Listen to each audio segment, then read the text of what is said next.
quantum mechanical iceberg. Physics of possibility. Quantum mechanics allows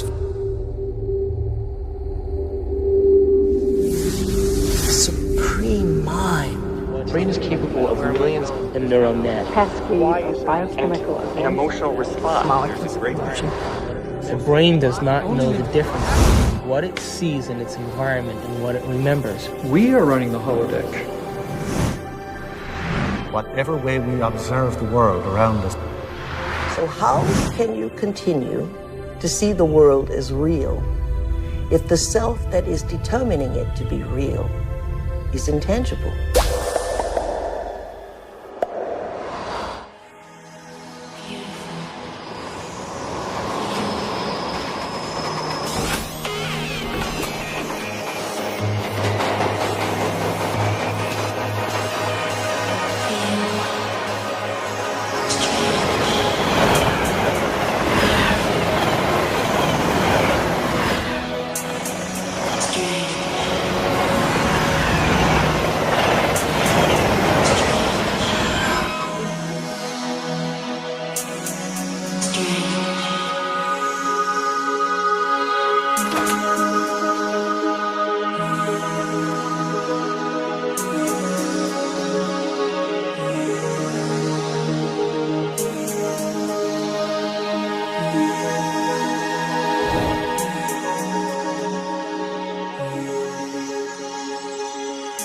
Are all realities existing simultaneously?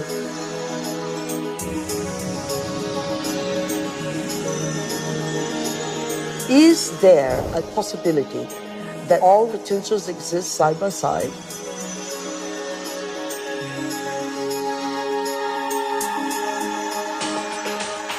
Have you ever seen yourself through the eyes of someone else that you have become?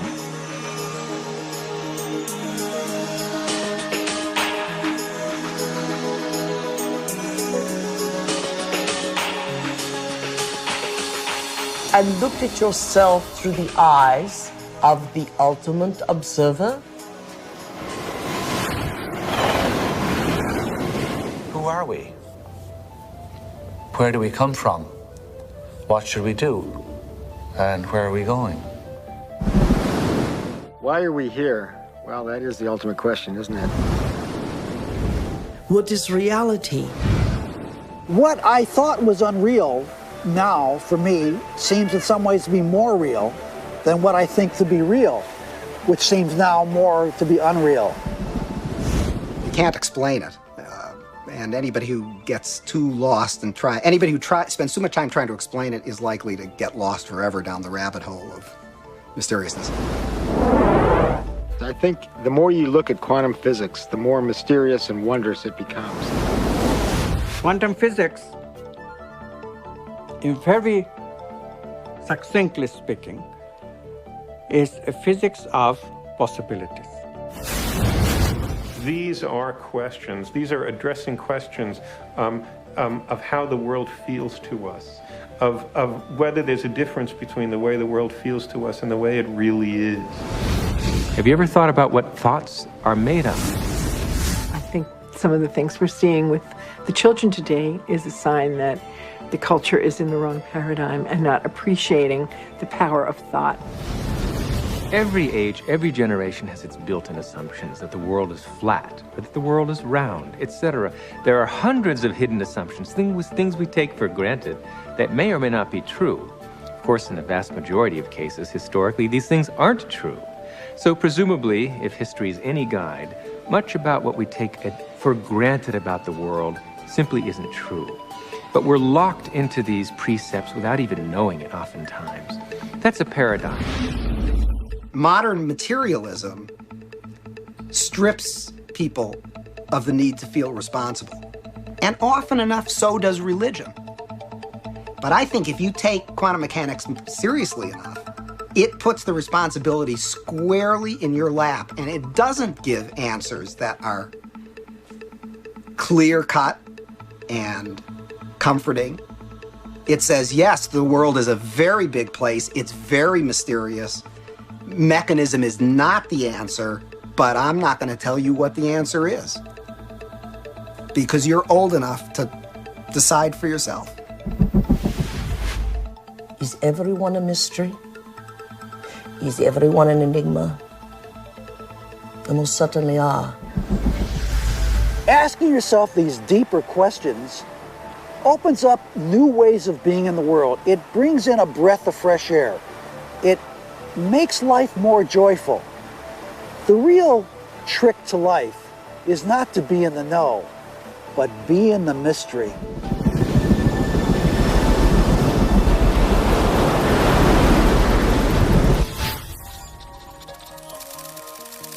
It's time to get wise.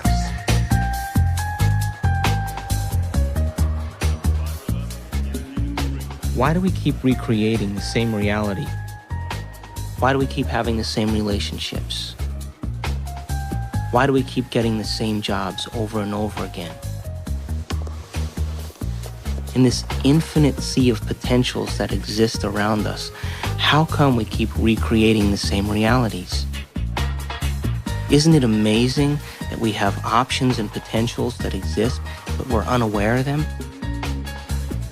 Is it possible that we're so conditioned to our daily lives, so conditioned to the way we create our lives, that we buy the idea that we have no control at all? We've been conditioned to believe that the external world is more real than the internal world. This new model of science says just the opposite. It says what's happening within us will create what's happening outside of us. There's a physical reality that is absolutely rock solid, and yet it only, if you want to put it this way, it only comes into existence when it bumps up against some other piece of physical reality.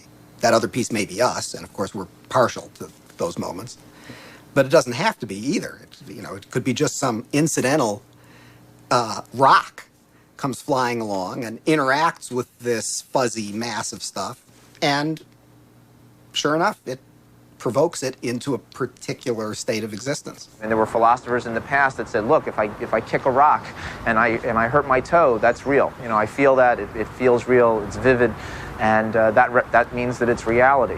But it's still an experience, and it's still this person's perception of it being real. Scientific experiments have shown that if we take a person and hook their brains up to certain PET scans or computer technology and ask them to look at a certain object, and they watch certain areas of the brain light up, and then they've asked them to close their eyes and now imagine that same object. And when they imagine that same object, it produced the same areas of the brain to light up as if they were actually visually looking at it. So it caused scientists to back up and ask this question.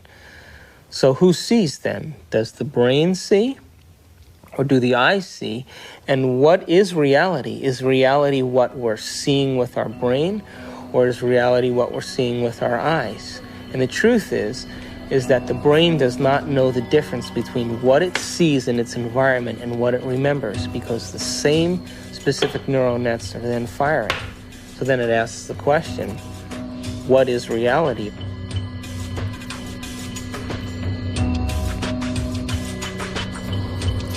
We're bombarded by huge amounts of information, and it's coming into our body, and we're processing it, coming in through our sense organs, and it's percolating up, and at each step we're eliminating information, and finally what is bubbling up to consciousness is the one that's the most self-serving. The brain processes 400 billion bits of information a second, but we're only aware of 2,000 of those. But our awareness of those 2,000 bits of information are just about the environment, our body, and about time.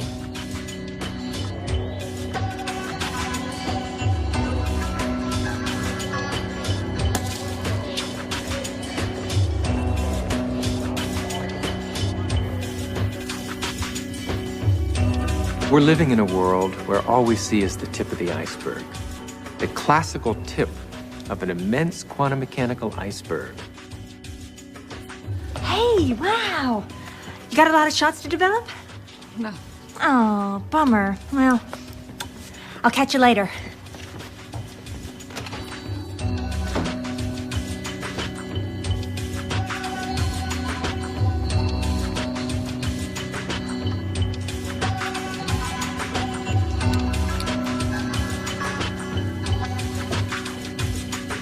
If the brain is processing 400 billion bits of information, and then our awareness is only on 2,000, that means reality is happening in the brain all the time. It's receiving that information, and yet we haven't integrated it.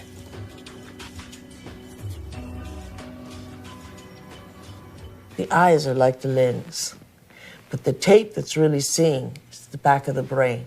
It's called the visual cortex. It's right back here. It's like this camera, and it's tape. Did you know that the brain imprints what it has the ability to see? Now, this is important. For example, this camera is seeing a lot more around me than what is here, because it has no objection and no judgment.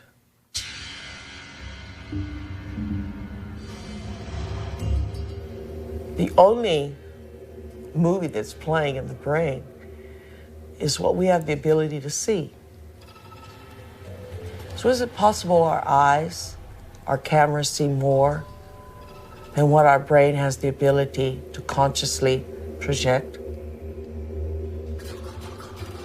Well, the way our brain is wired up, we only see what we believe is possible.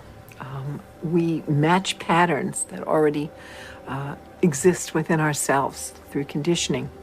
So a wonderful story that I believe is true is that when the Indians, the Native American Indians on the Caribbean islands saw Columbus's ships approaching, they couldn't see them at all because it was so unlike anything they had ever seen before. They couldn't see it. When Columbus's armada landed in the Caribbean, none of the natives were able to see the ships, even though they existed on the horizon. The reason that they never saw the ships was because they had no knowledge in their brains or no experience that clipper ships existed. So the shaman starts to notice that there's ripples out in the ocean, but he sees no ship, but he starts to wonder what's causing the effect. So every day he goes out and looks and looks and looks, and after a period of time, he's able to see the ships. And once he sees the ships, he tells everybody else that ships exist out there because everybody trusted and believed in him. They saw them also.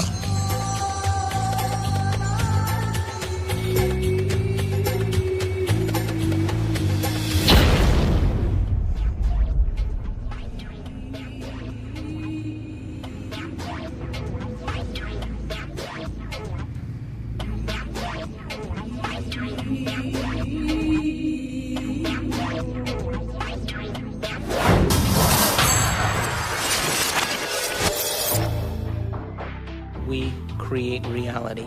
We're reality-producing machines. We create the effects of reality all the time. We always perceive something after reflection in the mirror of memory. As far as whether or not we're just living in a big holodeck or not, it's a question that we don't necessarily have a good answer to. I think this is a big philosophical problem that we have to deal with in terms of what science can say about our world, because we are always the observer in science. So we are still always constrained by what is ultimately coming into the human brain that allows us to see and perceive the things that we do. So it is conceivable that all of this really is just a great illusion that we have no way of really getting outside of to see what is really out there. Your brain doesn't know the difference between what's taking place out there and what's taking place in here. There is no out there, independent of what's going on in here.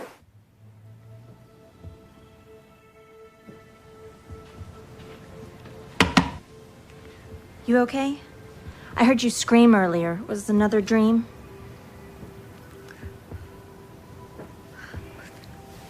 You were an Indian, watching Columbus's ship materialize out of thin air. Wow. And this medicine man kept hitting you. Cool. Hey, maybe it was a past life or a parallel reality or a future life. Get weird. Or maybe that dream was trying to tell you the truth. I guess it just depends on what you think is real. Maybe you should try different anxiety pills. My pills are fine, okay? Thank you. I have to go get dressed. I hope you feel better, Amanda.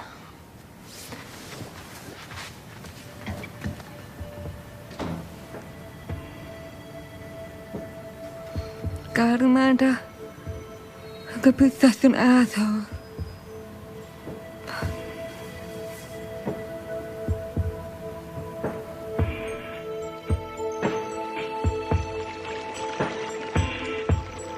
There actually are choices in the direction of how a life can go that are contingent upon small-level quantum effects not being washed out. First of all, let's talk about the subatomic world, and then we'll talk about what it's telling us about reality. The first thing I want to tell you about the subatomic world is it's totally a fantasy created by mad physicists trying to figure out what the heck is going on when they do these little experiments. By little experiments, I mean big energy in little spaces and little pieces of time. It gets pretty nutty at that realm of things, and so subatomic physics was invented to try to figure that all out. We need a new science down there. It's called quantum physics, and it is subject to a whole range of debatable hypotheses, thoughts, feelings, intuitions as to what the heck is really going on. Matter is not what we have long thought it to be. To the scientist, matter has always been thought of as sort of the ultimate in that which is static and predictable. Within all the atoms and molecules, all the space within the particles take up an insignificant amount of the volume of an atom or molecule, the fundamental particles. The rest of it is vacuum. What seems to happen is that particles appear and disappear all the time. So where do they go when they're not here? Now, that question is tricky. I'm going to give you two answers. Answer number one, they go into an alternative universe where the people in that universe are asking the same question about those particles when they come into our universe. They say, where do they go? There's a great mystery called the mystery of the direction of time. There's a certain sense in which the fundamental laws of physics that we have don't make any interesting distinction, say, between past and future. For example, it's a puzzle from the standpoint of the fundamental laws of physics. Why we should be able to remember the past and not have the same kind of epistemic access to the future. It's a puzzle from the standpoint of these laws why we should think something like, by acting now, we can affect the future but not the past. These things, that we have a different kind of epistemic access to the past and the future, that we have a different kind of control by acting now over the future than we do over the past. These things are so fundamental to the way we experience the world that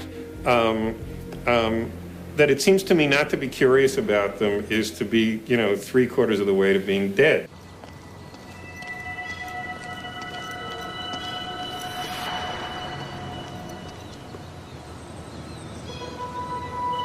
Want to shoot some hoops?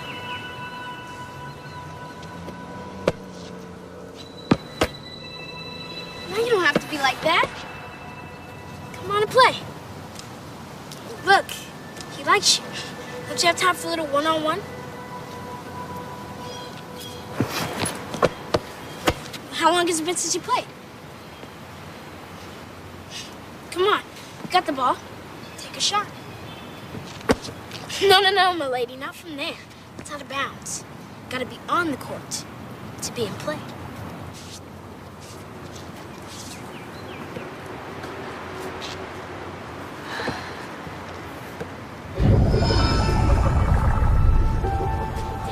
Welcome to Duke Reginald's court of unending possibilities.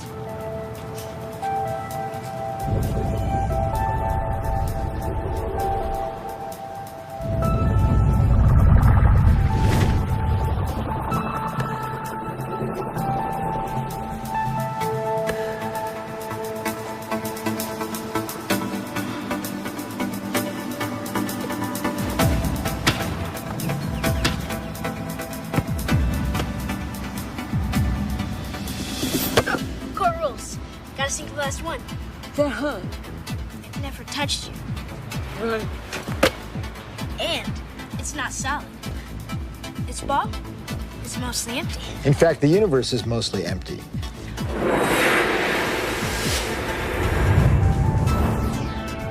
We like to think of space as empty and matter as solid. But in fact, there is essentially nothing to matter whatsoever. It's completely insubstantial. Take a look at an atom. We think of it as a kind of hard ball. Then we say, oh, well, no, not really. It's this little tiny point of really dense matter right at the center, surrounded by a kind of fluffy probability cloud of electrons popping in and out of existence. But then it turns out that that's not even right. Even the nucleus, which we think of as so dense, pops in and out of existence just as readily as the electrons do. The most solid thing you can say about all this insubstantial matter is that it's more like a thought. It's like a concentrated bit of information. What makes up things are not more things, but what makes up things are ideas, concepts, information. And like I said, it never touches.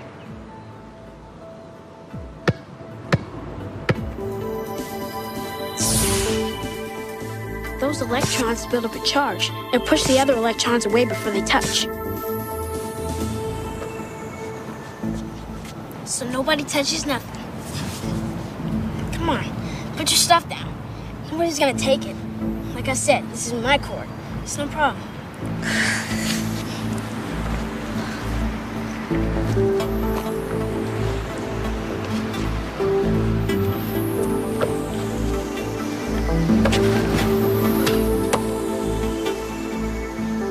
How long has it been? I believe. It's only in conscious experience that it seems that we move forward in time. In quantum theory, you can also go backwards in time. You can always go back in time.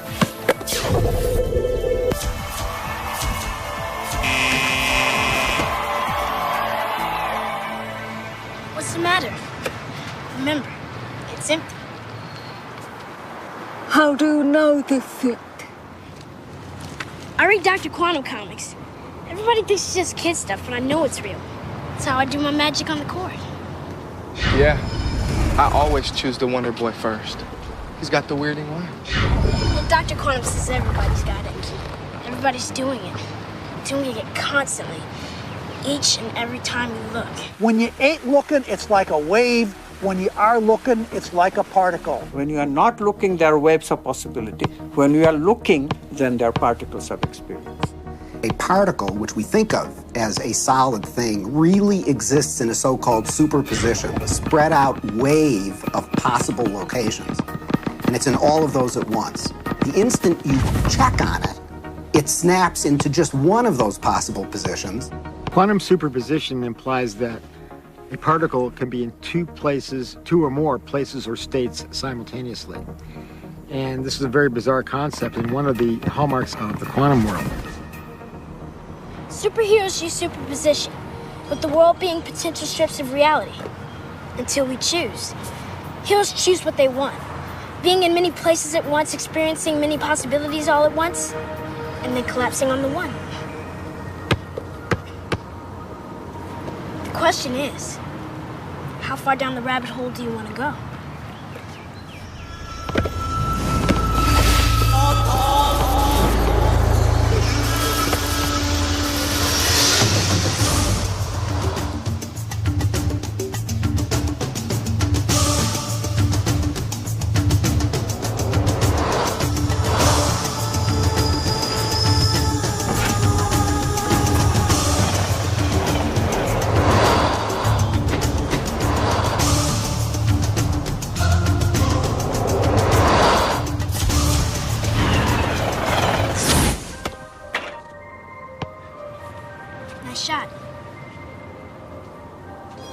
How can a system or an object be in two or more states at the same time? It's very easy. Instead of thinking of things as things, we all have a habit of thinking that everything around us is already a thing, existing without my input, without my choice. You have to banish that kind of thinking. Instead, you really have to recognize that even the material world around us, the chairs, the tables, the rooms, the carpet, camera included, all of these are nothing but possible movements of consciousness. And I'm choosing moment to moment out of those movements to bring my actual experience into manifestation. This is the only radical thinking that you need to do. But it is so radical, it's so difficult, because our tendency is that the world is already out there, independent of my experience. It is not. Quantum physics has been so clear about it. Heisenberg himself, co-discoverer of quantum physics, said atoms are not things. They are only tendencies. So instead of thinking of things, you have to think of possibilities. They're all possibilities of consciousness. You now can see in numerous labs around the United States objects that are large enough to be seen by the naked eye, and they are in two places simultaneously. And you can actually take a photograph of that. Now, I suppose if you showed a photograph, they'd say, oh, great, here's this nice blob of colored light, and I see there's a bit of it over here, and another bit of it. So you got a picture of two dots. What's the big deal? And if so, well, look right in the chamber. You can see it right there. Oh, I see two things there. You say, no, that's not two things. That's one thing. It's the same thing in two places. I'm not sure that people's jaw would drop about it, because I don't think people really believe it. And I don't mean that people say, oh, you're lying, or, oh, the scientists are confused. I think it is so mysterious that you can't even understand how amazing it is. And then furthermore, you've seen Star Trek and whatnot. Beam me up, Scotty. So it all seems sort of, oh, well, what does that really mean? But you've got to really stop and think about what that means, that it's the same object and it's in two places at once. And people tinker in the lab and they get angry about things and they have lunch and they go home and they lead their lives just as though nothing utterly astounding is happening, because, of course, that's how you have to go about it. And yet there is this completely amazing magic sitting right in front of your eyes. Quantum physics calculates only possibilities. But if we accept this, then the question immediately comes, what chooses among these possibilities to bring the actual event of experience? So we immediately see that consciousness must be involved. The observer cannot be ignored.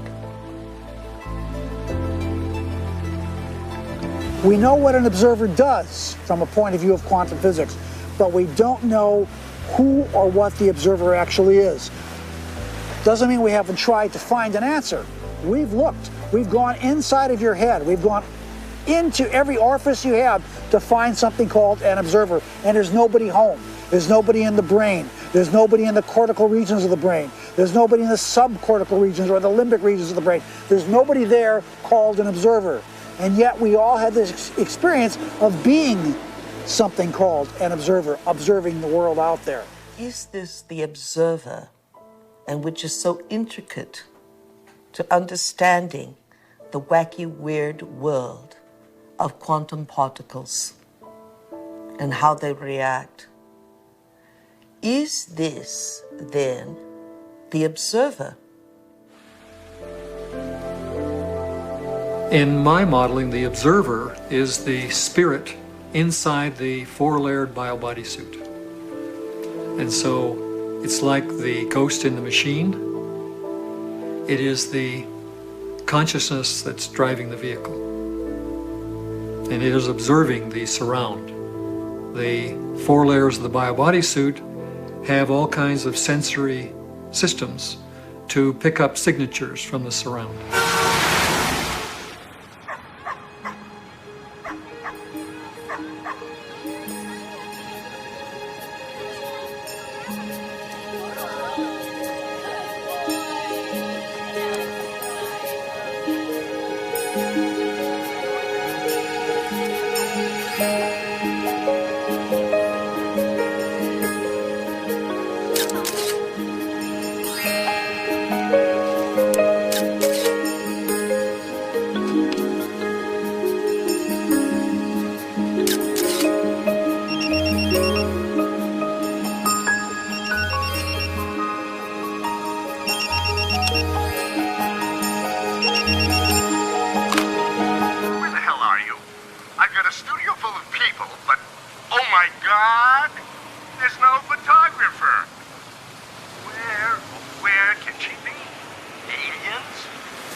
In Washington, D.C., the so-called murder capital of the world, there was a big experiment in the summer of 1993 where 4,000 volunteers came from 100 countries to collectively meditate for long periods of time throughout the day. It was predicted in advance that with such a sized group, you would have a 25% drop in violent crime, as defined by the FBI, in Washington that summer. Well, the chief of police went on television saying that, look, it's going to take 2 feet of snow to reduce crime by 25% in Washington, D.C. this summer. But by the end, the police department became a collaborator and author of this study because the results, in fact, showed a 25% drop in violent crime in Washington, D.C., which we could predict on the basis of 48 previous studies that had already been done on a smaller scale. This leads naturally to wonder, are people affecting the world of reality that they see? You betcha they are. Every single one of us affects the reality that we see, even if we try to hide from that and play victim. We all are doing it. Just tell me where you are. Good. But hurry, will you, please, because these models are giving me a headache. 10 minutes.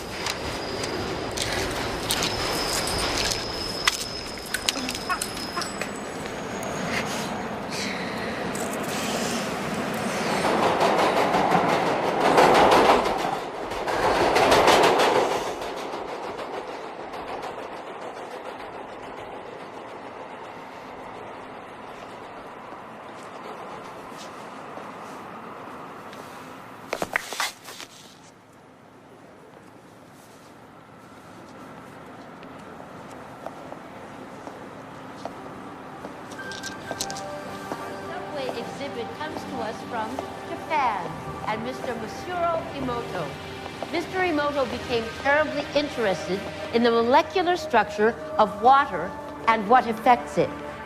Now, water is the most receptive of the 4 elements. Mr. Emoto thought perhaps it would respond to non-physical events. So he set up a series of studies, applied mental stimuli, and photographed it with a dark field microscope. This first picture is a picture of water from the Fujiwara Dam. And this picture is the same water after receiving a blessing from a Zen Buddhist monk. Now, in this next series of pictures, Mr. Emoto printed out words, taped them to bottles of distilled water, and left them out overnight. This first photograph is a picture of the pure distilled water, just the essence of itself. These subsequent photographs, as you can see, are each different. This is the chi of love. And we move along here to thank you. And you can see where he taped that to this bottle here. But if you read Japanese, you already knew that. Now, Mr. Emoto speaks of the thought or intent being the driving force in all of this.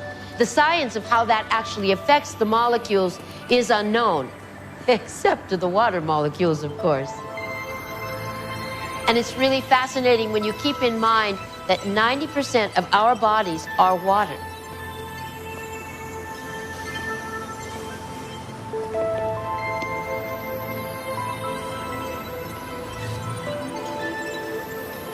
Makes you wonder, doesn't it? If thoughts can do that to water, imagine what our thoughts can do to us.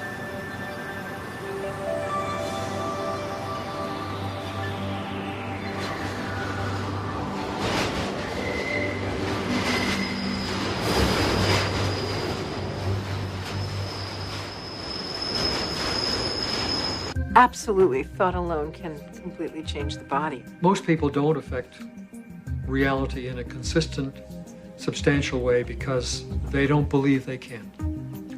They write an intention and then they erase it because they think that's silly. I mean, I can't do that.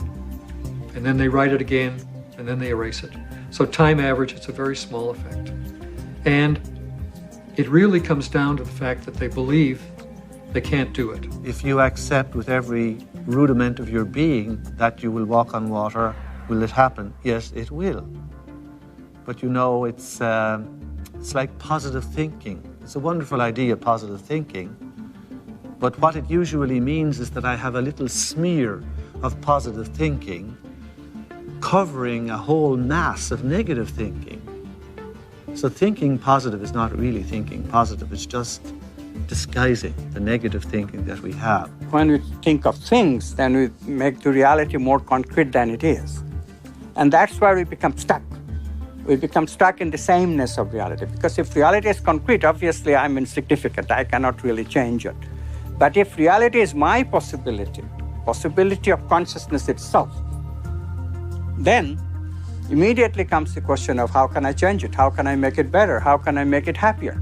You see how we are extending the image of ourselves? In the old thinking, I cannot change anything because I don't have any role at all in reality. Reality is already there. It's material objects moving in their own way from deterministic laws.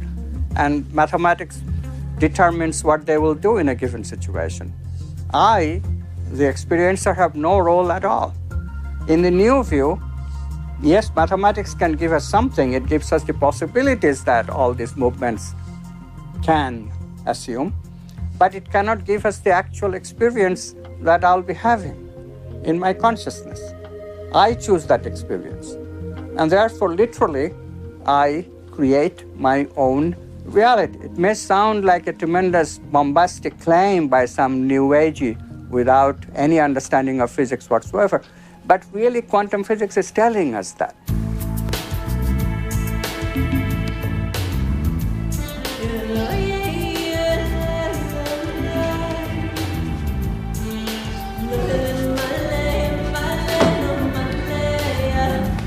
Hey, how was the shoot? Sorry.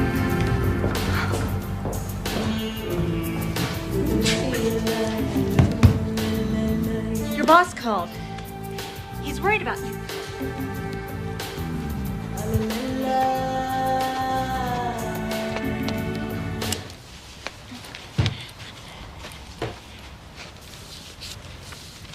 Amanda, I want to thank you for letting me stay here.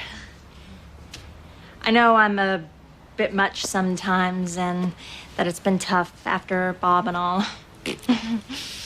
And you've just been so wonderful. I mean, I make a mess and, well, I clean up afterwards, but it's not really your style. Sometimes I think you make me sane. Me? The day I make someone sane, they're in trouble. Anyway, I made you something as a thank you gift.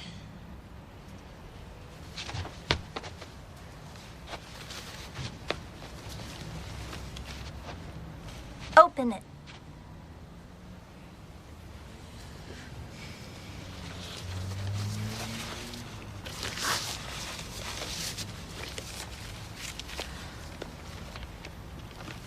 I went through your pictures and picked my favorite ones. And it took me forever because there's so many good ones.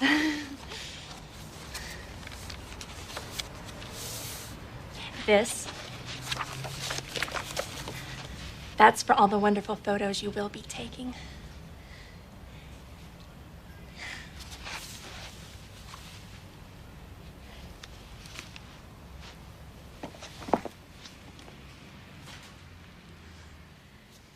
Oh. I've had a strange day. Thank you.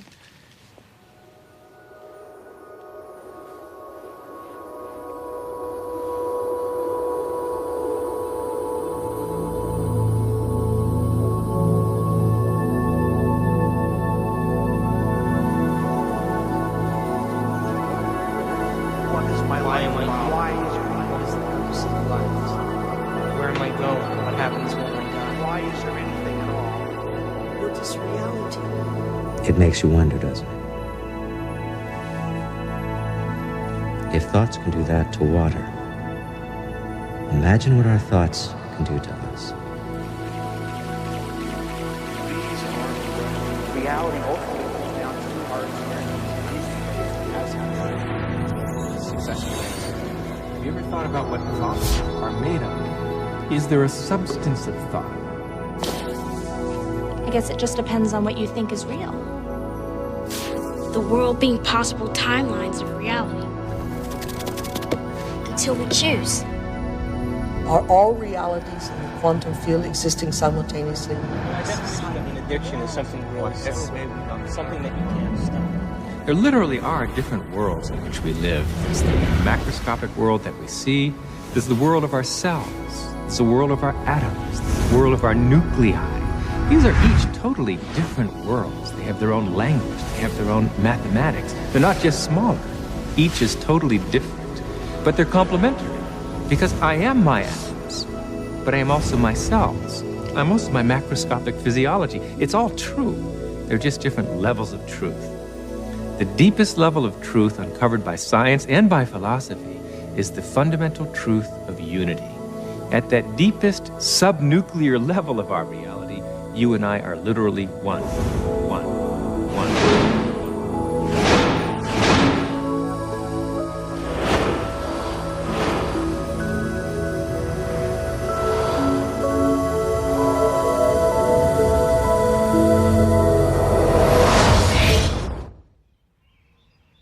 I wake up in the morning and I consciously create my day the way I want it to happen.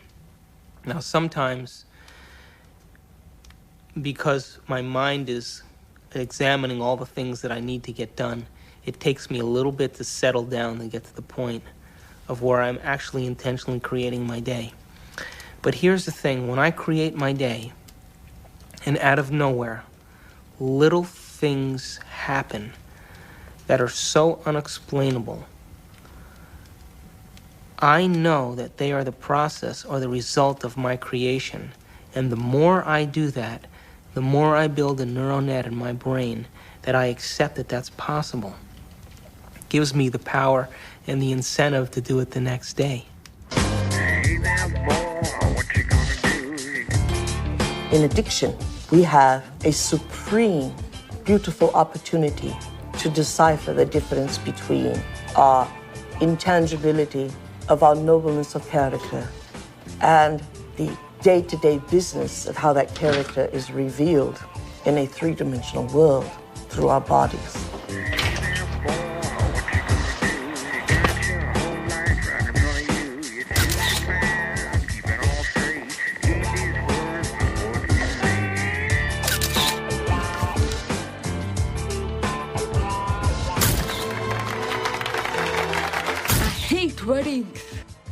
And what we will learn is that addiction is the feeling of a chemical rush that is cascaded through the bodies through a whole assortment of glands and ductless glands and through the spinal fluid, a feeling that some would call a sexual fantasy.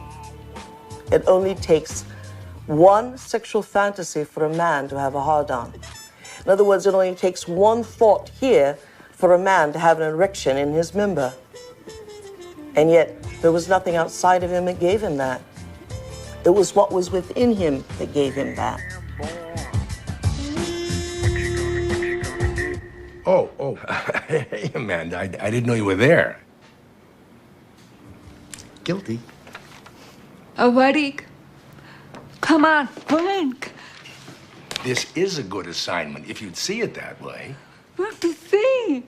I do. They did. Oh, God, Amanda. I mean, you live in your past. I mean, everything with you is about what happened. You hate churches. You hate weddings. You hate guys. Now, I want you to go scope it out. Don't need to. I got mine there. I know. I took the pictures, remember? You got too many memories clouding your vision. Oh, Amanda, you know you're the best technical photographer I have. And I want to have some great pictures. You know what? You need a good Polish wedding. And watch out for those good Catholic boys, huh? You need the priest. Come on, get out of here. Bye. When I was younger, I had lots of ideas about what God was. And now I realize I'm not conscious enough to truly understand what that concept means. That I am at one with the great being that made me and brought me here and that formed the galaxies and the universes, etc. How did that get taken out of religion? It was not hard.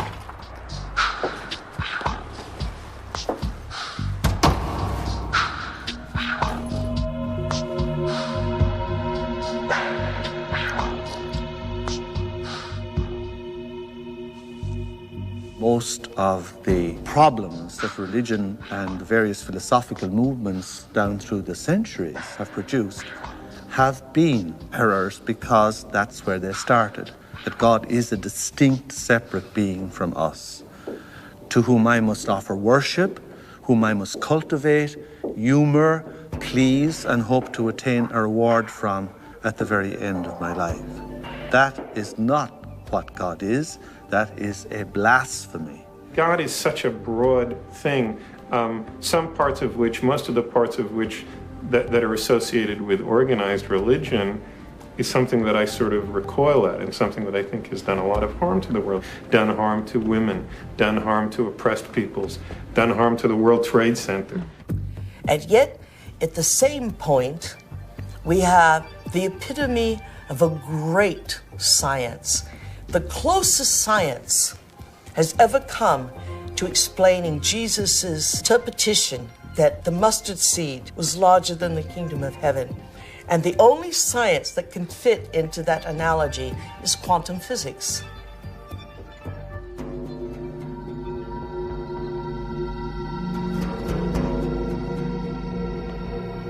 Now, we have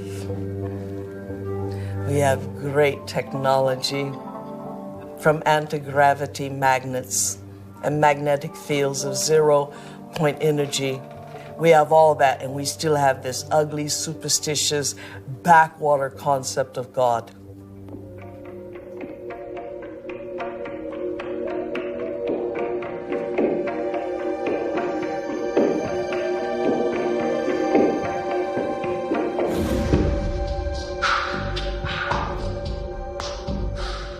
Fall into line very readily when they're threatened by these cosmic sentences of everlasting punishment. But this is not how God is. And once you start to question the traditional images, caricatures of God, people feel you're an agnostic or an atheist or a subverter of the social order. God must be greater than the greatest of human weaknesses, and indeed, the greatness of human skill, that God must even transcend, are most remarkable to emulate nature in its absolute splendor. How can any man or woman sin against such a greatness of mind? How can any one little carbon unit on Earth, in the backwaters of, indeed, the Milky Way, the boondocks, betray God Almighty? That is impossible. The height of arrogance is the height of control of those who create God in their own image.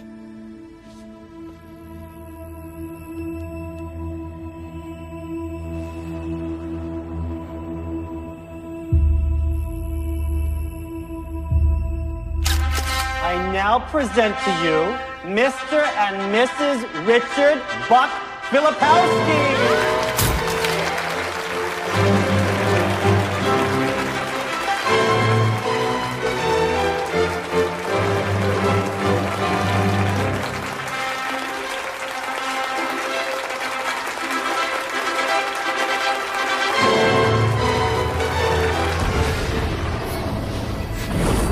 Brain, when it fires its thoughts, is likened unto the landscape of a thundercloud.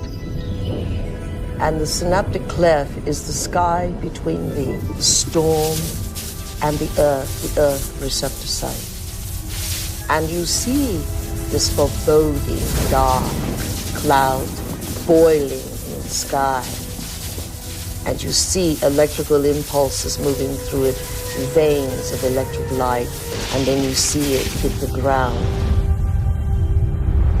brain looks like a thunderstorm when it is presenting a coherent thought. So no one has ever seen the thought. What they do see in neurophysics is that they see a storm raging around different quadrants of the brain. Those are areas that are mapped in the body and what the person must be responding to. A holographic image. Rage, murder, hate, compassion, love. The brain does not know the difference between what it sees in its environment and what it remembers, because the same specific neural nets are then firing. The brain is made up of tiny nerve cells called neurons.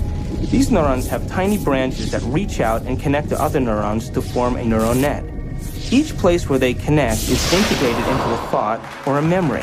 Now, the brain builds up all its concepts by the law of associative memory. For example, ideas, thoughts, and feelings are all constructed and interconnected in this neural net, and all have a possible relationship with one another. The concept and the feeling of love, for instance, is stored in this vast neural net. But we build the concept of love from many other different ideas. Some people have love connected to disappointment. When they think about love, they experience the memory of pain, sorrow, anger, and even rage. Rage may be linked to hurt, which may be linked to a specific person, which then is connected back to love. We build up models of how we see the world outside of us. And the more information that we have, the more we refine our model one way or another. And what we ultimately do is tell ourselves a story about what the outside world is. Any information that we process, any information that we take in from the environment is always colored by the experiences that we've had and an emotional response that we're having to what we're bringing in. Who is in the driver's seat when we control our emotions or we respond to our emotions? We know physiologically that nerve cells that fire together wire together. If you practice something over and over again, those nerve cells have a long-term relationship. If you get angry on a daily basis, if you get frustrated on a daily basis, if you suffer on a daily basis, if you give reasons for the victimization in your life, you're rewiring and reintegrating that neural net on a daily basis, and that neural net now has a long-term relationship with all those other nerve cells called an identity.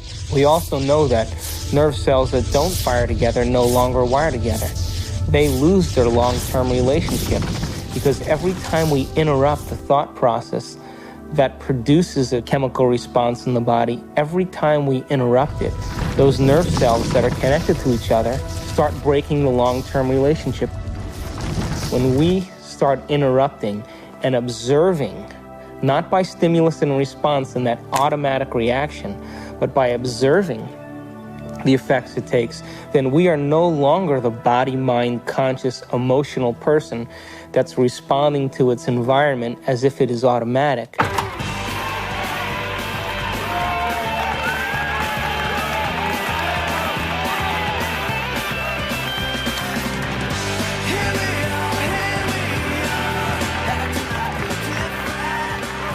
Does that mean emotions are good or emotions are bad? No, emotions are designed so that it reinforces chemically something into long-term memory. That's why we have them. All emotion is holographically imprinted chemicals. The most sophisticated pharmacy in the universe is in here. There's a part of the brain called the hypothalamus. And the hypothalamus is like a little mini factory, and it is a place that assembles certain chemicals that match certain emotions that we experience. Those particular chemicals are called peptides. They're small chain amino acid sequences.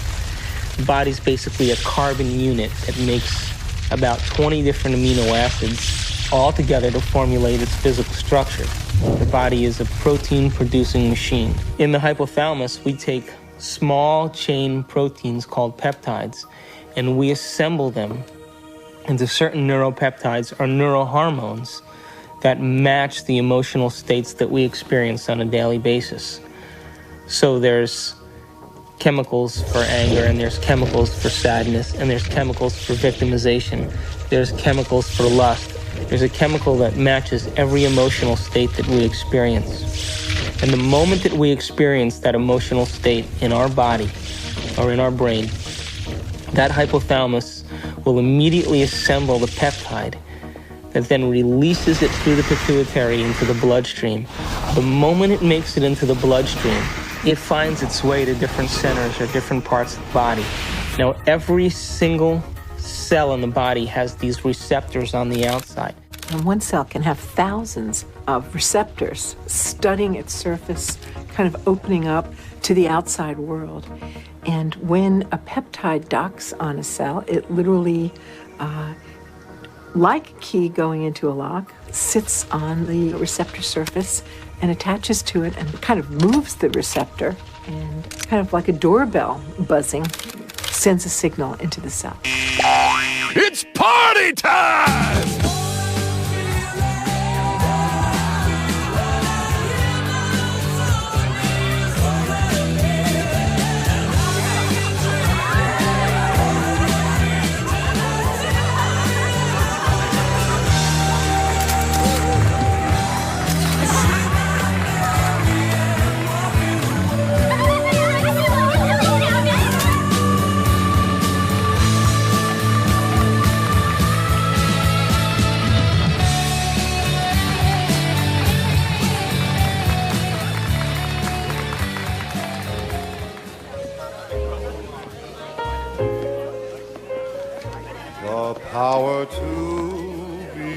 What happens in adulthood is that most of us who've had our glitches along the way are operating in an emotionally detached place, or we're operating as if today were yesterday.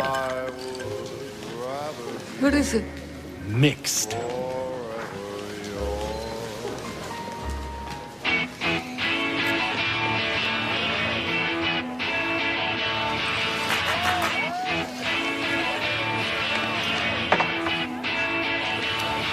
In either the disconnected place or the overly emotional reactive place, because they've gone to an earlier time in reality, the person is not operating as an integrated whole.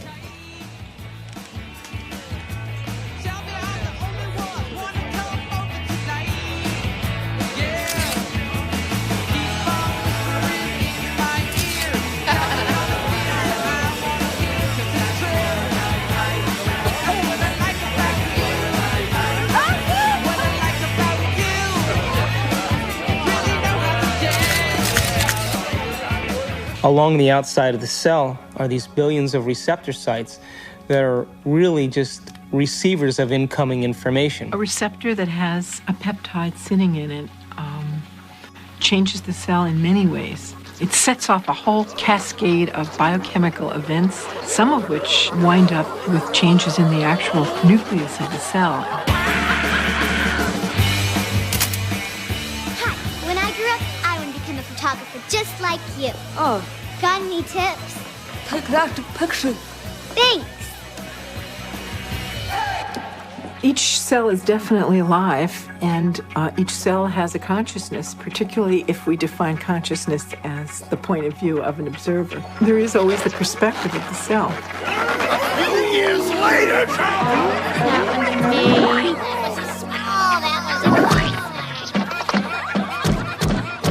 In fact, the cell is the smallest unit of consciousness in the body. I'm hungry!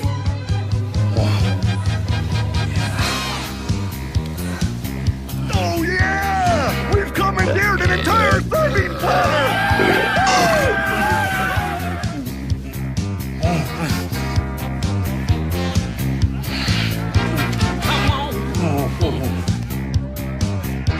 Yeah, keep it coming, keep it coming! Yeah! Oh, let's go! Oh yeah!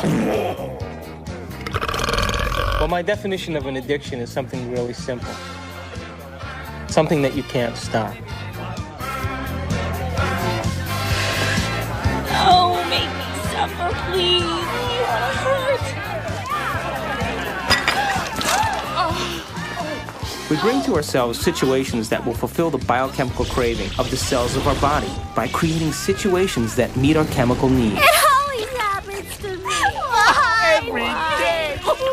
addict will always need a little bit more in order to get a rush or a high of what they're looking for chemically.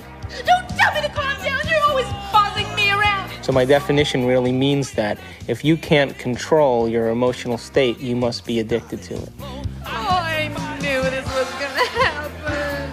That's not what we agreed upon. You're not going to screw me. Why don't you read the contract, You dear? won't do anything about it, so I No, will. ma'am. Don't dip your half-eaten shrimp back into the cocktail sauce. Screw you and your health codes. I am the bride's sister. I'll stick my ass in the cocktail sauce if I damn well please. Come on. I want you to get out there and serve and make sure everybody has a full glass. Fun, fun, fun. Listen, you won't do anything about it, so You want another sandwich? Talk just like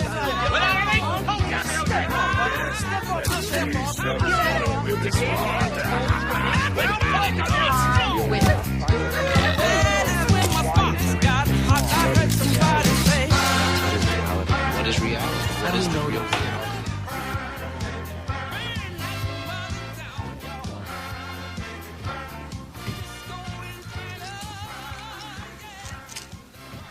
So how can anyone really say they're in love with a specific person, for example? They're only in love with the anticipation of the emotions they're addicted to. Because the same person could fall out of favor the next week by not complying. My goodness, doesn't that change the landscape of our emotional outlook on personal needs and identities?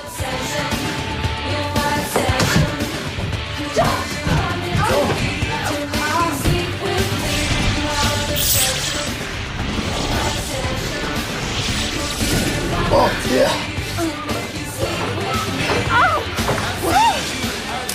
Come here.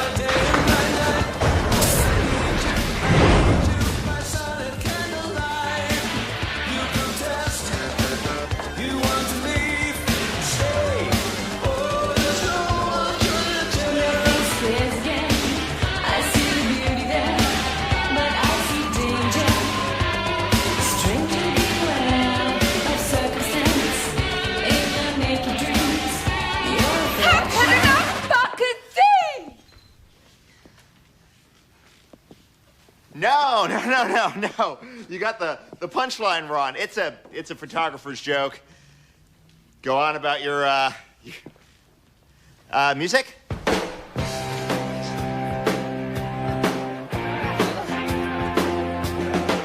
Are you okay? Right, and I've done that couldn't fucking some good. When? Just now. I was with the groom. Hey, I can read it. I'm sorry. I was with the groom just now. Yeah, he loves Paulette. Where?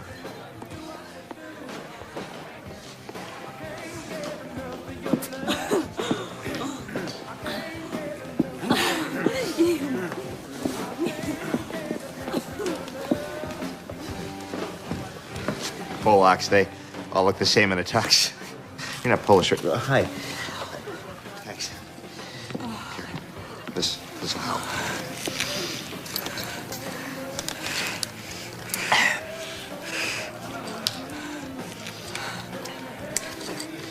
Oh, thank you. No problem. That was in my mouth.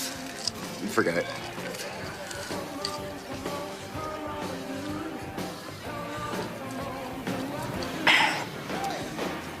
So, what's your name? Elliot. Hi. Yeah.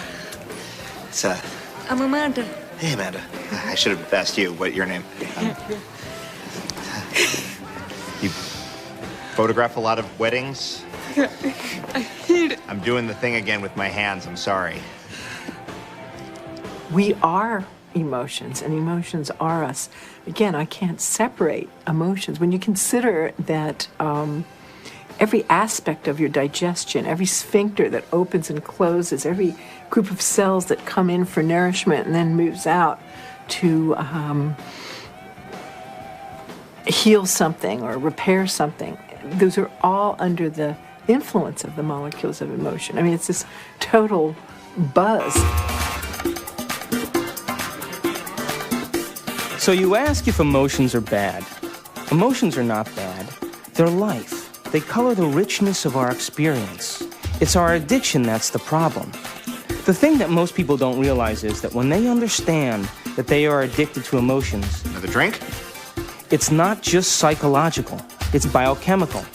Think about this. Heroin uses the same receptor mechanisms on the cells that our emotional chemicals use. It's easy to see then that if we can be addicted to heroin, then we can be addicted to any neuropeptide, any emotion. To the groom! To the groom. Woo!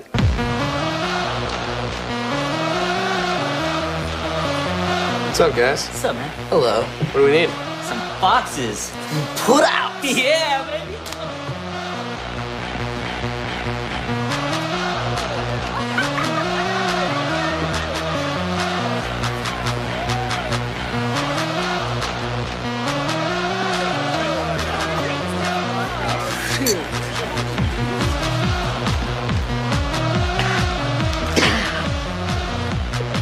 So. The relevant search command that's going on is related to finding a certain emotional state. I mean, we can't even direct our eyes without having an emotional aspect to it.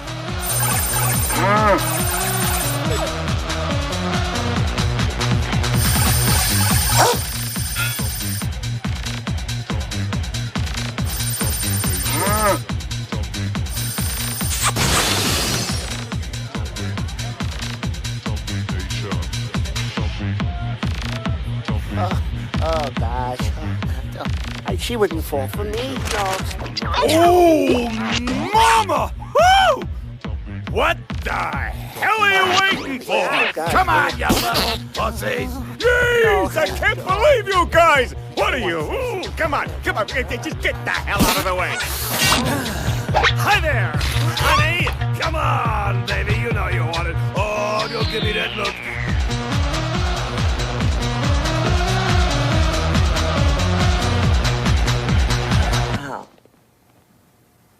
What about people who are addicted to sex?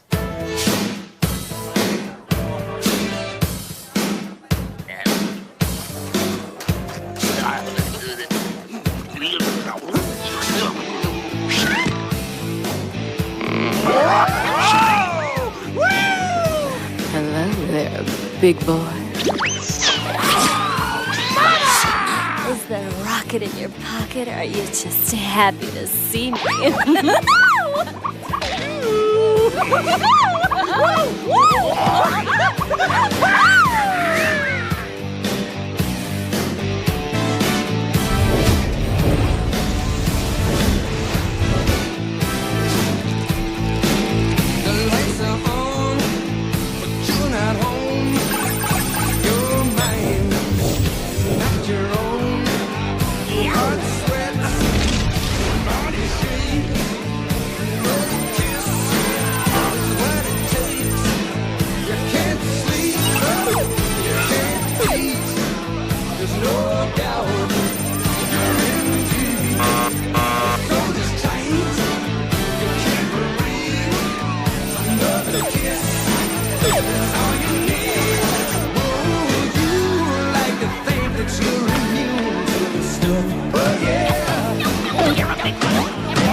I want to hear some. Don't touch anything. Hey, it's very expensive equipment, all right?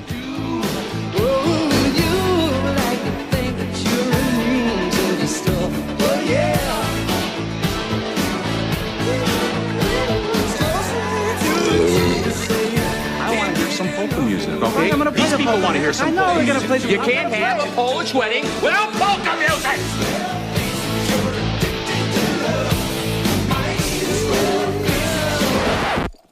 No, would you leave it alone? Keep your Hey, fucking hands. how can you have a Polish wedding without any fucking Polish Keep music? your fucking hands off my equipment, man.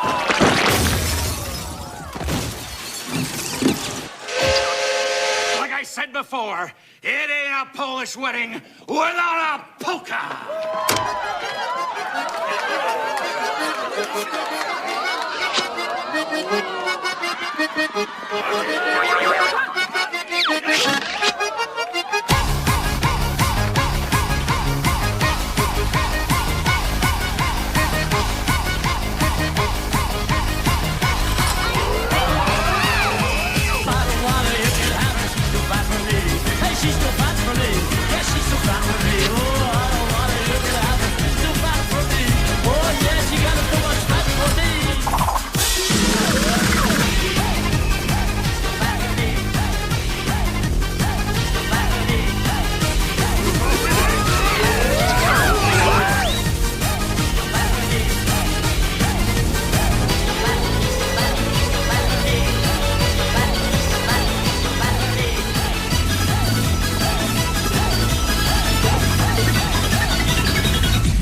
You'll find some old shoes, wasted one without a pin. Where we go from here? You got to roll from here. You're sitting still inside the fear. There must be some way out of here.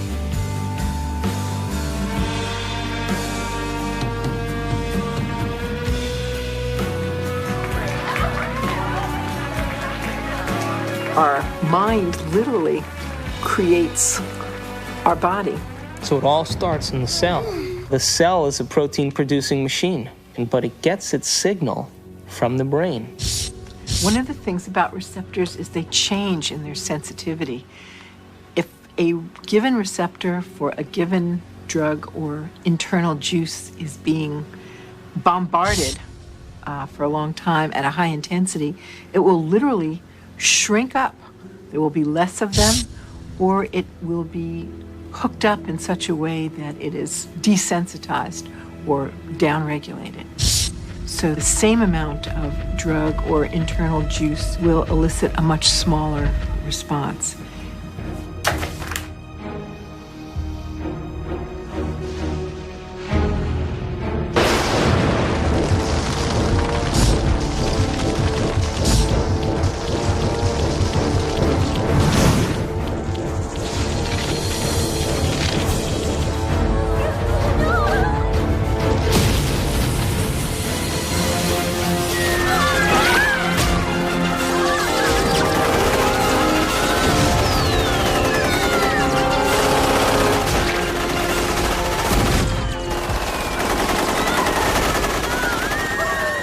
If we're bombarding the cell with the same attitude and the same chemistry over and over again on a daily basis, when that cell finally decides to divide, when it produces a sister cell or a daughter cell, that next cell will have more receptor sites for those particular emotional neuropeptides and less receptor sites for vitamins, minerals, nutrients, fluid exchange, or even the release of waste products or toxins. Now, all aging is a result of improper protein production. What happens when we age? Our skin loses elasticity. Well, elastin is a protein. What happens to our enzymes? We don't digest as well. What happens to our synovial fluid?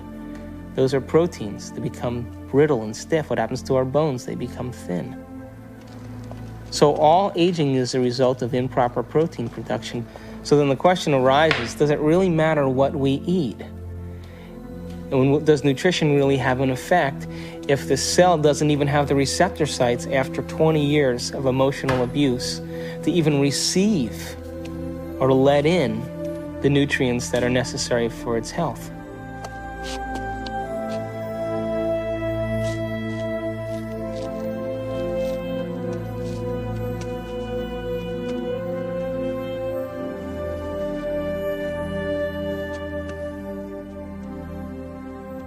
Okay, guys, it's time for a course correction on our trajectory along the path of our adventure. And that course correction is the movement to a new paradigm, just an expansion of the old. Just as the universe is larger than we thought it was in our modeling. And it's always larger than we think it is.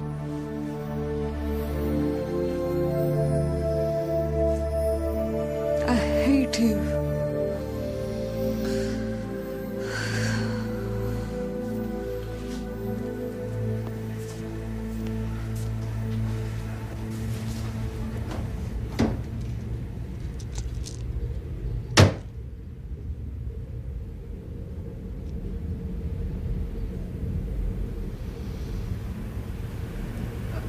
Hate you.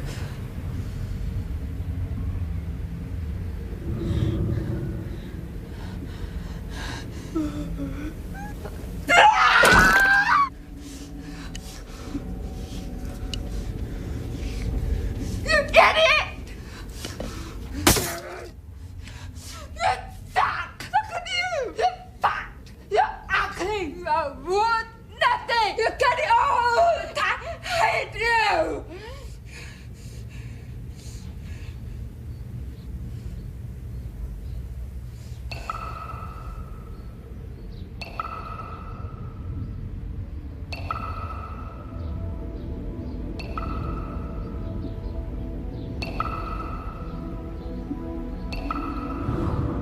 It makes you wonder, doesn't it? If thoughts can do that to water, imagine what our thoughts can do to us.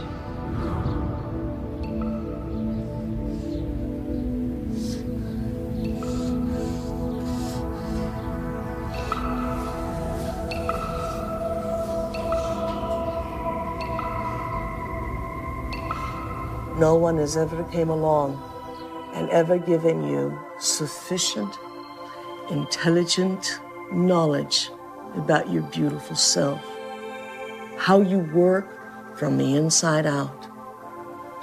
Why do you have addictions? Because you have nothing better. You have dreamt of nothing better because no one has ever taught you how to dream better.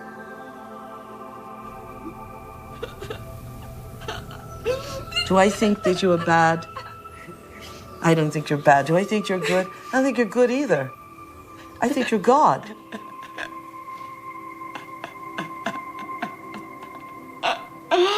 In general, the field of psychiatry really doesn't allow for enough freedom of action on people's part, meaning an awful lot of problems, not all of them to be sure, but an awful lot of problems that get labeled as psychological problems really amount to people making rotten choices. And they ought to be instructed to make different ones. Can I?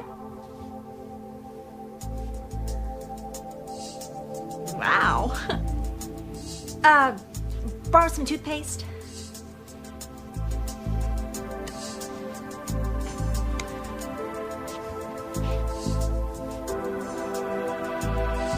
Thanks.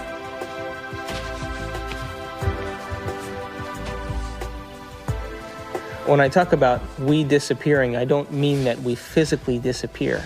What I mean is that we move out of the area of the brain that has to do with our personality, that has to do with our association to people, our association to places, our association to things and times and events. We don't exist in the associative centers in our brain that reaffirms our identity and reaffirms our personality. For the average person in the world who lives life and considers their life boring or uninspiring is because they've made no attempt to gain knowledge and information that will inspire them. They're so hypnotized by their environment through the media, through television, through people living and creating ideals that everybody struggles to become, that no one can actually become in terms of physical appearance and definitions of beauty and valor, that are all illusions, that most people surrender and live their life in mediocrity. And they may live that life, and the soul may never really, their desire may never really rise to the surface, so they may want to be something else. But if it does rise to the surface, and they ask themselves if there is something more, or why am I here? What is the purpose of life? Where am I going? What happens when I die? They start to ask those questions. They start to flirt and interact with the perception that they may be having a nervous breakdown. And in reality, what they're doing is that their old concepts of how they viewed their life in the world start to fall apart.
We're in completely new territory in our brain. And because we're in completely new territory, we're rewiring the brain, literally reconnecting to a new concept. Then ultimately, it changes us from the inside out. If I change my mind, will I change my choices? If I change my choices, will my life change? Why can't I change? What am I addicted to? What will I lose that I'm chemically attached to? And what person, place, thing, time, or event that I'm chemically attached to that I don't want to lose because I may have to experience the chemical withdrawal from that? Hence the human drama.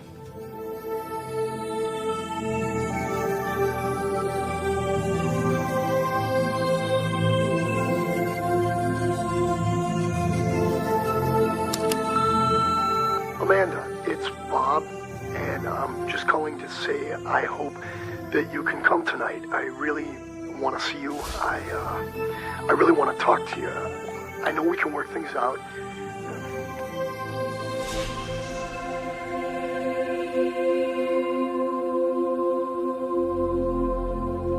It's the only planet in the Milky Way that has habitation that is steeped in enormous subjugation of religion.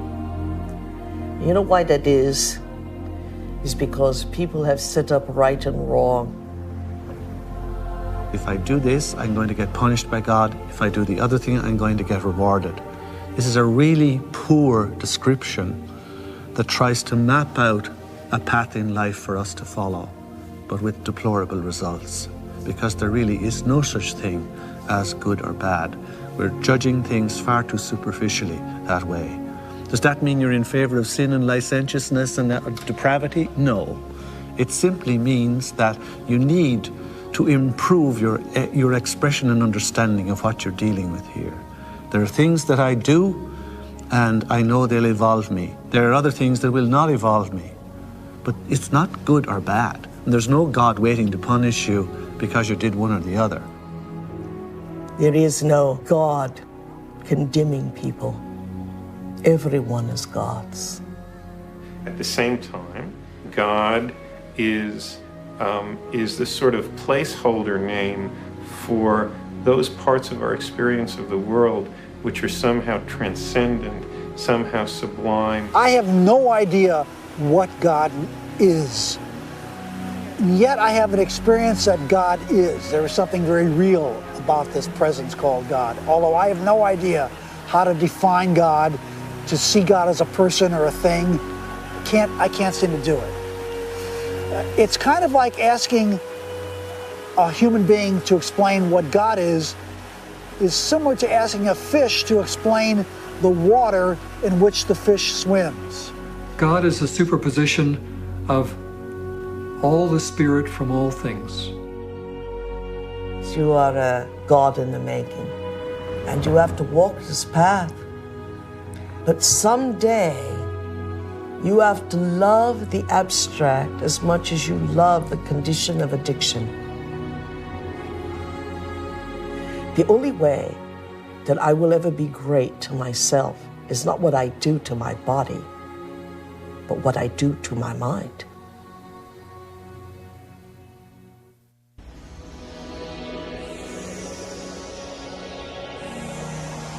So if we're consciously designing our destiny, and if we're consciously, from a spiritual standpoint, throwing in with the idea that our thoughts can affect our reality or affect our life, because reality equals life, then I have this little pact that I have when I create my day.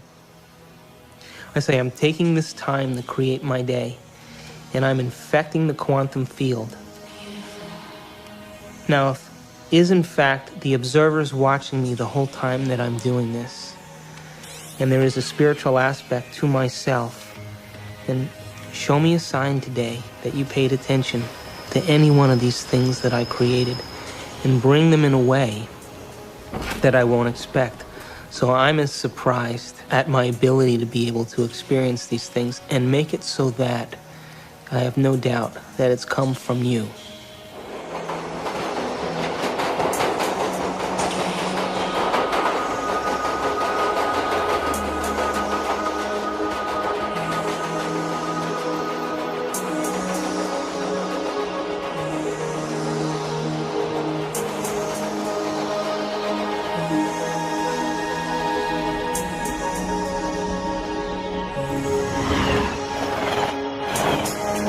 The brain is capable of millions of different things that people just really should learn, that how incredible they actually are and how incredible their minds actually are.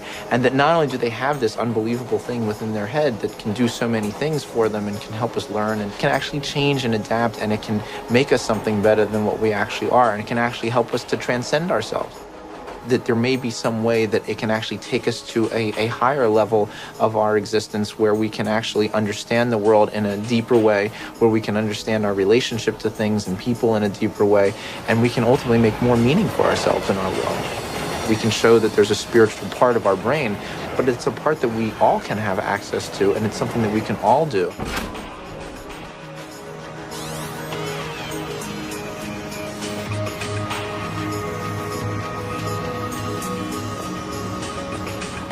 We have to formulate what we want and be so concentrated on it and so focused on it and have so much of our awareness of it that we lose track of ourselves. We lose track of time. We lose track of our identity.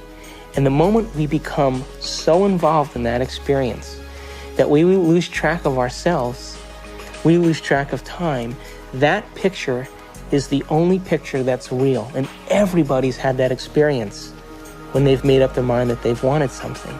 That's quantum physics in action. That's manifesting reality. That's the observer in full effect. Your consciousness influences others around you. It influences material properties. It influences your future.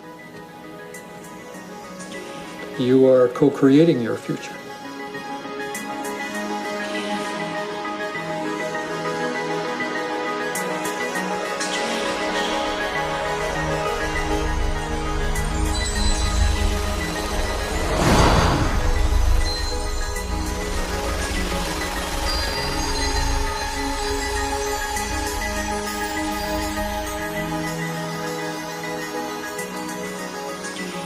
Show me a sign today that you paid attention to any one of these things that I created and bring them in a way that I won't expect.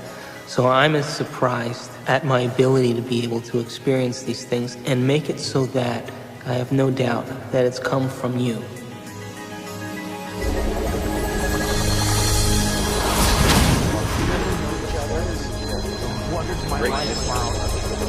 Consciousness is related to something fundamental.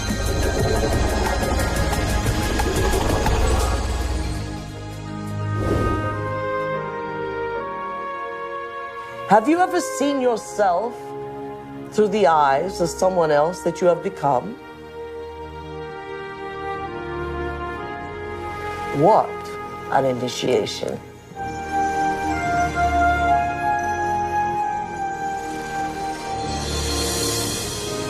Have you ever stopped for a moment and looked at yourself through the eyes of the ultimate observer?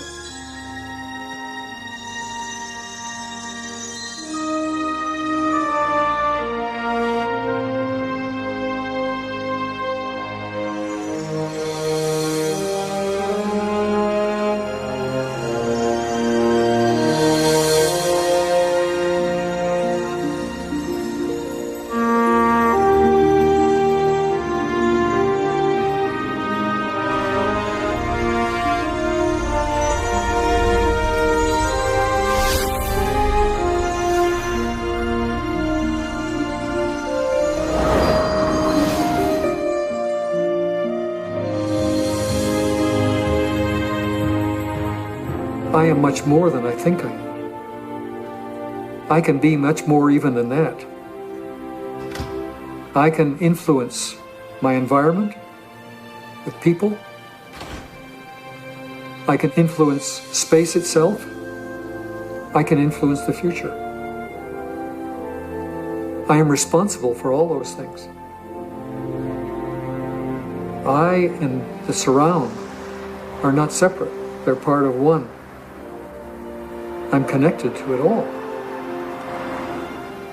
I'm not alone.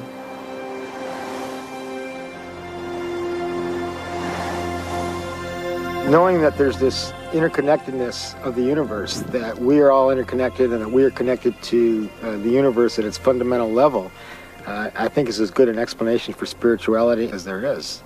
It is my belief that our purpose here is to develop our gifts of intentionality and learn how to be effective creators. We are here to be creators.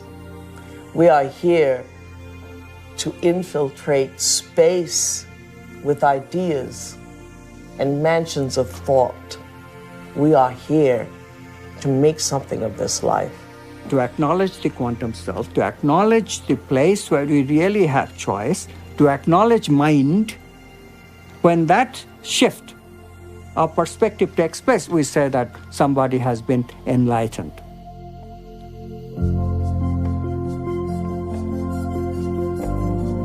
Quantum mechanics allows for the intangible phenomenon of freedom to be woven into human nature. Quantum physics, very succinctly speaking, is a physics of possibilities. It opens fundamentally the question of whose possibilities and who chooses from these possibilities to give us the actual event of experience.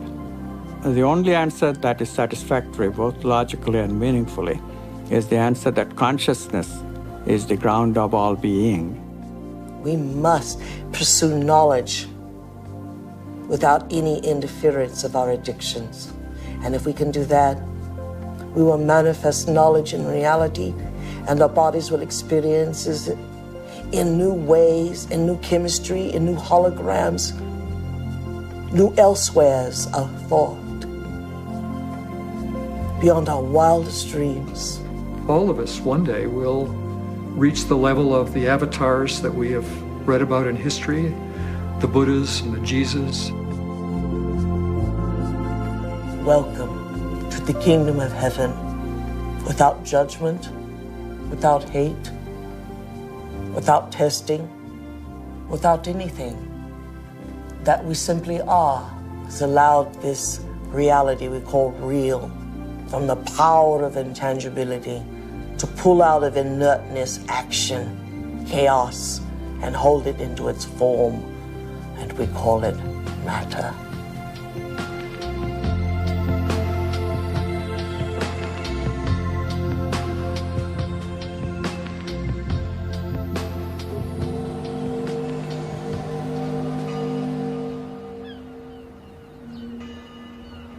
How can we measure the effects? We get to live our life and see then if somewhere in our lives something's changed. And then if it has changed, we become the scientists to our life, which is the whole reason why we're here.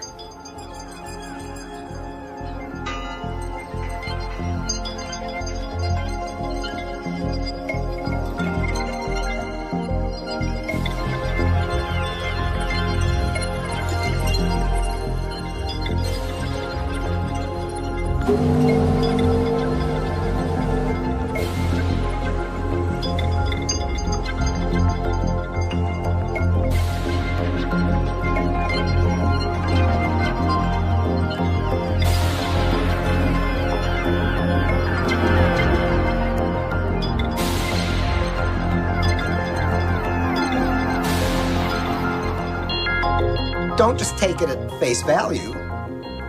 Test it out and see whether it's true.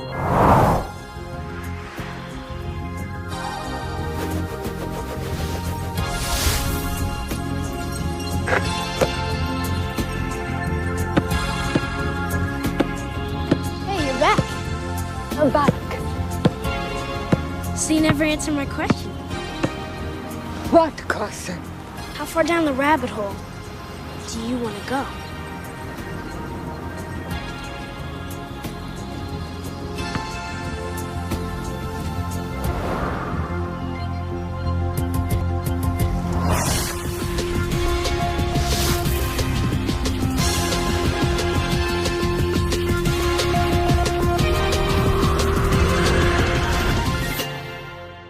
Ponder that for a while.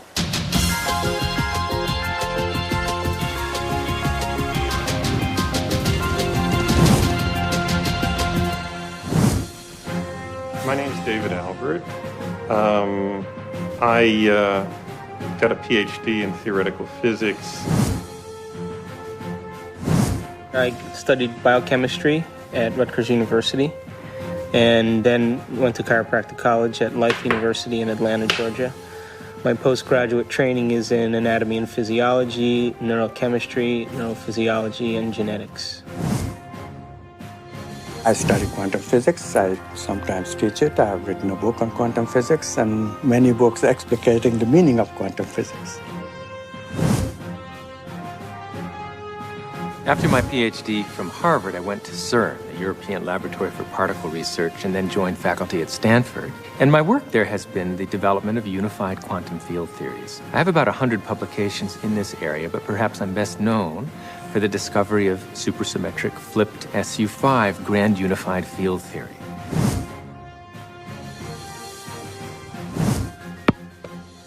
I make my living as an anesthesiologist, and every day as I put my patients to sleep, I kind of wonder where they go and why they're there in the first place. And that's one of the reasons that attracted me to anesthesia and the study of consciousness.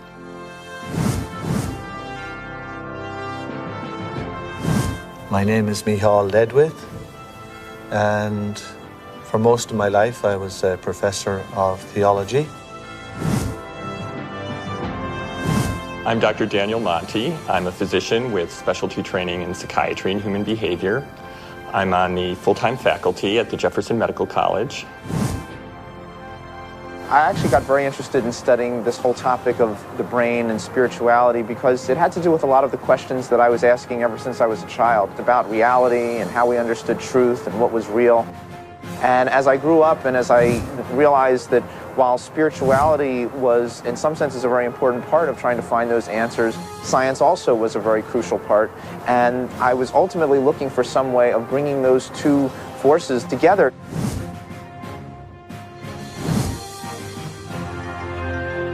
Well, my name is Candace Pert, and I'm a professor at Georgetown in the medical school. Here we are actually filming great thinkers. Everyone in this room is a great thinker. Now that we got them thinking, that's always a trick, isn't it? I should make it clear that I'm a graduate student in physics. I'm not a full-fledged theoretical physicist yet. But if fortune smiles on me and I continue to work like a dog on my problem sets and exams and whatnot, eventually what I hope to do with this is to apply fundamental quantum theory to quantum information processing. So I decided, well, if I gave up being department chairman, and if I gave up all my professional committees, and I gave up all my government committees, I would have a block of time that I could put to work. Of course, I give up all my power positions, but you have to sacrifice something. I had to keep my day job because my family needed to be fed.